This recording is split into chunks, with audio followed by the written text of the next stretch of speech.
Let's consider just a few of the reasons why some particular countries may or may not wish to leave the Eurozone. Greece has several striking features in this regard. It's the country that's had the deepest economic crisis, the most political crisis, and also the most civil disobedience. Yet overall, it's been surprising just how much the Greek citizenry appears to be attracted to the idea of continuing Euro membership. It's as if they don't trust their own government, and they view Euro membership as some kind of connection to what might possibly be a better life.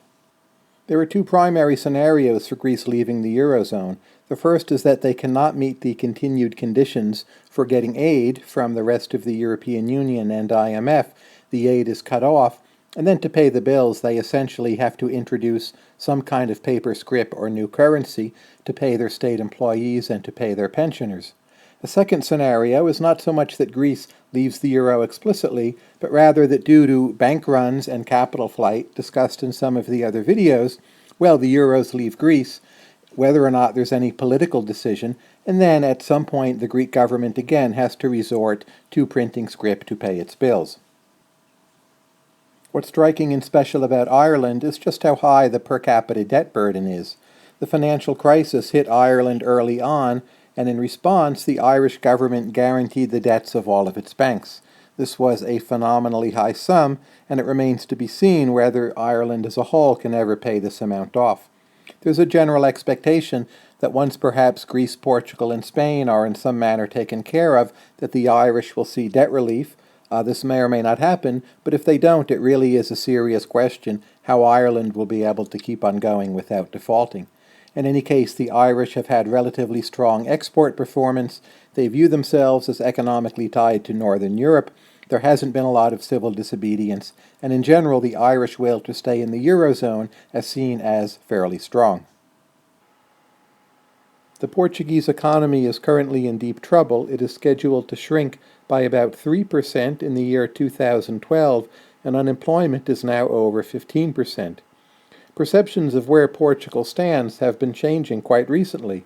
For 2011 and most of 2012, the perception was that the Portuguese public had more or less accepted austerity programs. Now, as we approach October 2012, that seems much less likely. In any case, some of the major scenarios for Portugal involve that country being swept along by events rather than initiating them. One possible scenario is that Greece first leaves the Eurozone, and then the attention of capital markets is focused rather rapidly on Portugal. Another possibility is that Spain leaves the Eurozone or continues to have very serious economic problems, and Portugal is dragged down by that. Portugal, Ireland, and Greece are relatively small economies. It's not that hard in quantitative terms to bail them out. The two elephants in the room are Spain and Italy. Spain has a very high level of private debt. It has perhaps the most serious problems with the solvency of its banking system.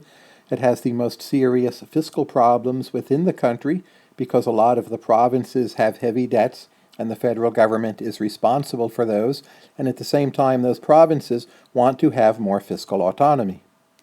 Unemployment in Spain has also been running at about 25%, which is comparable to Great Depression levels, and overall the political situation has been volatile. It's quite commonly believed that if there's going to be any flashpoint within the Eurozone, that quite possibly that flashpoint will be Spain. By the way, if you're looking to monitor Spanish economic progress or lack thereof, just track capital flight from Spain, which has been ongoing, and the drainage of deposits out of Spanish banks.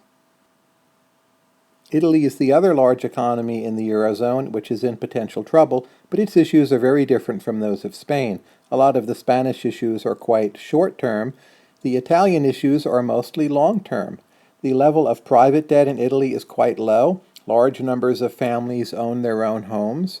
But public debt in Italy is extremely high, and the country has long-term problems with economic growth. For instance, as of 2012, per capita income in Italy was actually higher 12 years ago, so that's negative growth over the last 12 years, and in terms of the birth rate and demographics, Italy has perhaps Europe's worst problem.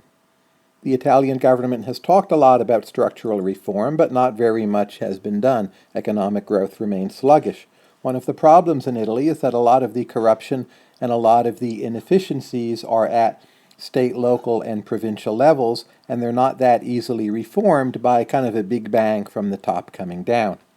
It remains to be seen how much the Italian economy will grow in the future, but if it does not, it seems almost certain that Italy will be headed for a serious financial crisis.